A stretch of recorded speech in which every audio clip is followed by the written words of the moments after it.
നബിയെ കാണാനല്ലയെങ്കിൽ എന്തിനാണീ കണ്ണുകൾ? നബിക്ക് കേൾക്കാനല്ലയെങ്കിൽ എന്തിനാണീ മദ്ഹുകൾ? അരികെ നിൽക്കാനല്ലയെങ്കിൽ എന്തിനീ കൈകാലുകൾ? അരുമ നബിയില്ലാതെ വന്നാൽ എന്തിനീരാ പകലുകൾ?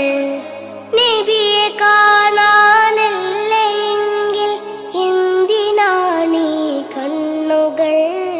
നബിക്ക് കേൾക്കാനല്ലയെങ്കിൽ എന്തിനാണീ മദ്ഹുകൾ?